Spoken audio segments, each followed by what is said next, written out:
For the villagers of Picardy, this is an enduring echo from a painful past. British boots pounding the main street in Auchanvillers as they did 9 decades ago. Left! Turn! The learning curve starts here. Everyone taking part in the march has signed up to daily life as close as possible to the routine behind the lines in 1916. That means no home comforts and a fair amount of porridge and corned beef on the menu. But the next 6 days represent far more than mere role-playing. The key thing is trying to follow in your father's footsteps, your grandfather's footsteps, and to see what they did and appreciate the sacrifices they made, so obviously we can live our lives as we do today. There will be similarities, the same familiar songs, the same new friendships, but no one here can forget that on those distant July days there were so many who never returned home. Robert Hall, BBC News at Auchanvillers in Picardy. And we're going to remember our fallen comrades. In the fields of Picardy, their thoughts turn to the past. The roads and tracks that lie ahead will lead to acts of remembrance and to moments of discovery. Going down of the sun.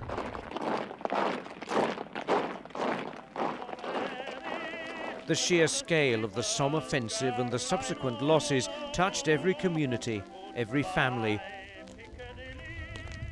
The men now retracing the route of those marching columns carry with them family stories of a generation which never came home. Thanks! Bayonets! In these woods, infantry from the PALS battalions moved up for the assault. Friends from northern towns and cities, they joined up together, and within minutes of the whistles blowing, hundreds lay dead and wounded. Ron Turfitt had travelled from the United States to honour his great-uncle. I know that a lot of people come here to look for a special relative that they lost during the war, but I noticed there's also a lot of names up there that don't have people coming to look for them. I know they're all lads from Sheffield, and so as far as I'm concerned, in my mind, that makes them all family. And it was an honour and a privilege for me to lay that wreath, and I'll treasure that moment for the rest of my life. In the minutes before the attack, a cameraman shot these images of men from the Lancashire Fusiliers awaiting orders to advance. On the exact spot today, the marchers recreated that moment. The key thing is trying to follow in your father's footsteps, your grandfather's footsteps, and to see what they did and appreciate the sacrifices they made, so obviously we can live our lives as we do today. Every mile will add to that understanding and to their ability to ensure that the stories are passed on once more. Robert Hall, BBC News at Auchanvillers in France.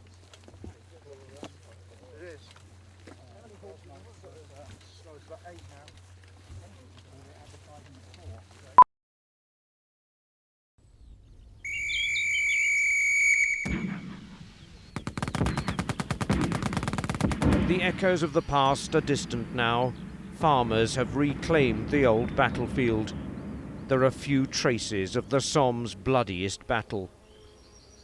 A snapshot of the carnage on that sunny July morning could be found here on a sunken lane close to the village of Beaumont Hamel.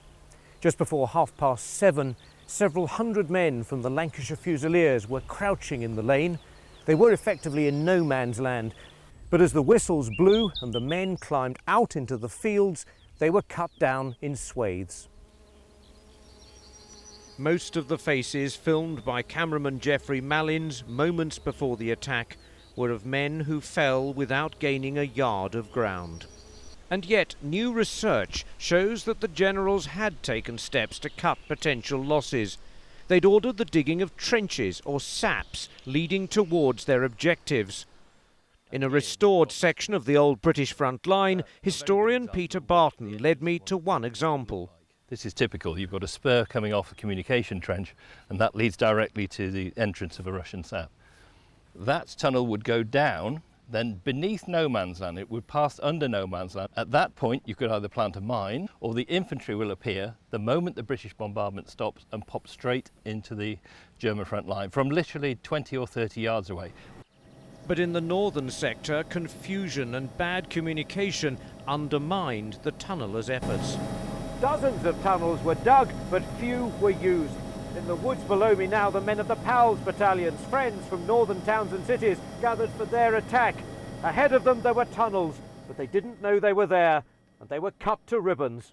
The tunnels, like these below Arras, were intended to ensure victory, but tunnelling officers watched as the plan went awry. Once they saw the men advancing over the surface and being cut down, they were bellowing to come and use their saps. It was too late by then. And this is the dreadful irony. They could have come out within 20, 30 feet of the German trenches without crossing no man's land at all.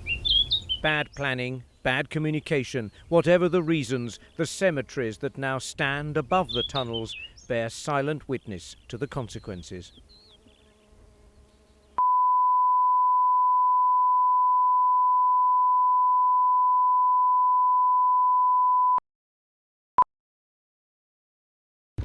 It's a long way to Tipperary, to the sweet... Every mile on this journey is bringing new links with the past. Goodbye, Piccadilly. Engineer Neil McGurk lost his great-uncle at the Somme. For 90 years his family have wondered how and where he died. 2 months ago, I knew very little. And it's through being involved with this march that I found out more and more. And as far as I know, I'm the first member of William's family to actually come here as well. So I had a certain amount of emotion. Corporal William Clark was a stretcher bearer for the Durham Light Infantry. He was simply listed as missing, believed killed in the field. This march is enabling Neil to piece together what may have happened. That's a bit of shell fragment from a high explosive. Yeah, another bit there. Same sort of thickness. Yeah, oh yeah, once you get the idea, yeah, Wow, it's everywhere. Look at that. Clues litter the farmland along the route. So for your great uncle, is it? If you go anywhere around here, close to where he fell, and you find an unknown soldier at the DLI, you could be standing in front of your uncle. We'll never know that. This has become a very public pilgrimage. Visitors and villagers alike drawn to the marches and full of questions. How do you feel about it? They're very emotional, actually. You've probably got relatives that you don't know about, and they'll be on monuments like Teepval and all over France and Flanders. So if I can find out in 2 months, in the same way, so can you. Ahead, the great arch of the Teepval Memorial. 74,000 names of the missing are inscribed here. Somewhere among them is the name that Neil has been searching for. I do feel, he was nearly forgotten. And through no one's fault, just time. There, among the ordered ranks of fathers, brothers, sons, was the name that ended his quest. Just that I've seen it. I think that's all that really matters. The weather today is exactly as it was on the 1st of July. The soldiers in the trenches will be looking out and seeing the sun come over the top of the hill, the same as we saw this morning. Forage up, lads! Bring your mess tins. My name's John Stelling, Forage. and I'm here to represent Thomas Gamble, who was a cook with the Tyneside Scottish. I've got here some of the personal mementos that was brought back by Thomas. This is a photograph of him at a period taken probably just before he enlisted. This is the Bible that was presented to him by the vicar of his local church, and it's written, "May the Lord God shield and protect you." And just above where it says that is a hole where a piece of shrapnel went in and was stopped by the Bible. If it had penetrated the Bible, it would have hit him in the heart. This is a cigarette case they used to use. When you open it up, the ball bearing that actually penetrated the case is still there. Thomas has been very lucky. He's had 2 instance where he could have been badly injured.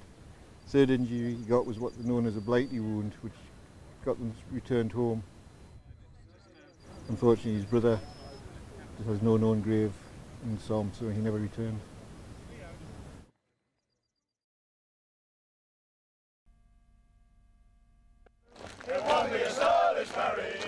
Across a battlefield dusted with poppies, marching songs carried on the breeze. 4 days into their journey, numbers have been swelled by new friends from across Europe, a joint act of remembrance. Tomorrow they'll stand together at the moment the whistles blew for the attack. 90 years after the slaughter began, this moment is drawing a steady stream of visitors to the pastures and woodland of Picardy. With the help of his school, 14-year-old cadet Harry Schewel has found the spot closest to where his great-grandfather fell. It means a lot to me because we can finally, we found where he fell, we found his name, but then we can actually put a place where he was, and then it feels rather nice to know that he's remembered. Following clues contained in a collection of postcards from a cousin who fought here, Alan Fennick told me he found the loss of life incomprehensible. Oh, it upset me. I just wanted to cry. As you look along and you see how young they are. And you know, it seems so sad that they're cut down, you know, in their teens before they've had a life.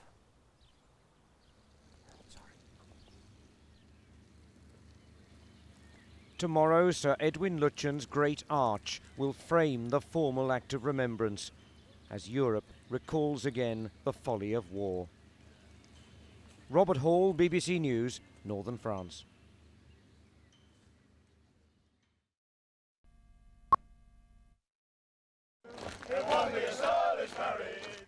In a landscape dusted with poppies, marching songs are carried on the breeze. This pilgrimage is over, but 90 years ago the dusty columns were marching to battle. As the hour approaches, other pilgrims are being drawn to the battlefield.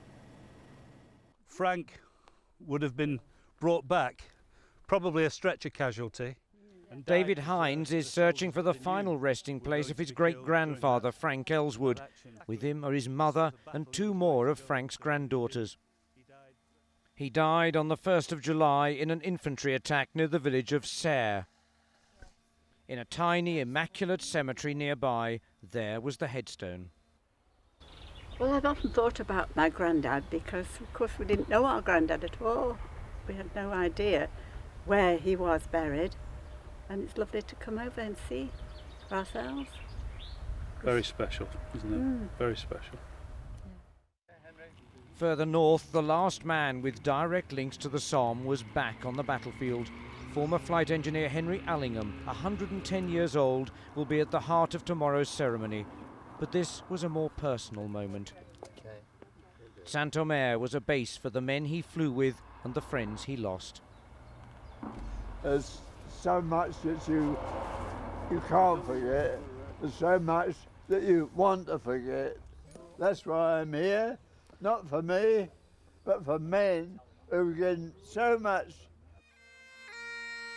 Below Sir Edwin Lutyens' great arch, French and British allies lie side by side. On the eve of this anniversary, silent witnesses to the folly of war. Robert Hall, BBC News at Thiepval in northern France.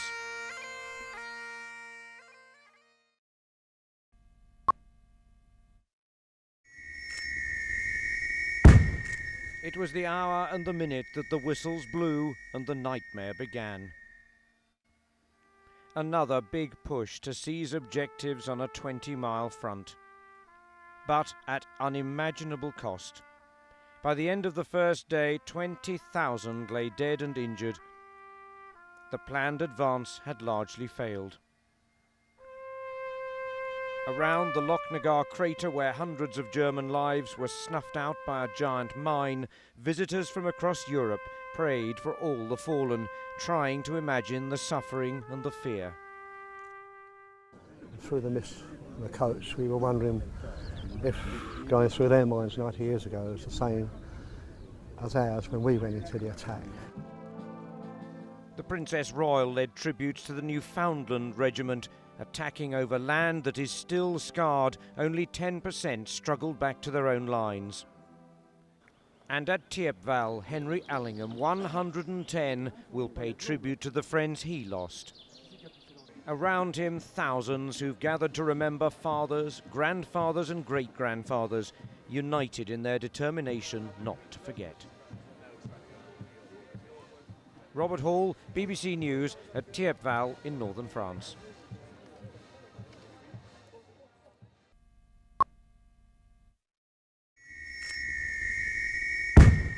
It was the hour and the minute that the whistles blew and the nightmare began. Another big push to seize objectives on a 20-mile front, but at unimaginable cost. By the end of the first day, 20,000 lay dead and injured. The planned advance had largely failed. Around the Lochnagar crater, where hundreds of German lives were snuffed out by a giant mine, visitors from across Europe prayed for all the fallen, trying to imagine the suffering and the fear. Below the Great Arch at Thiepval, the Prince of Wales and the Duchess of Cornwall joined a congregation several thousand strong. All this indescribable carnage is made ever more poignant in a personal way, and for many of us here today, by the fact that my wife lost 3 great uncles in these terrible battles, and I lost 1. Watching the Prince lead formal tributes, 110-year-old Henry Allingham is the last direct link with the battle. This event marked the end of so many personal pilgrimages, a shared commitment never to forget. Robert Hall, BBC News at Thiepval in northern France.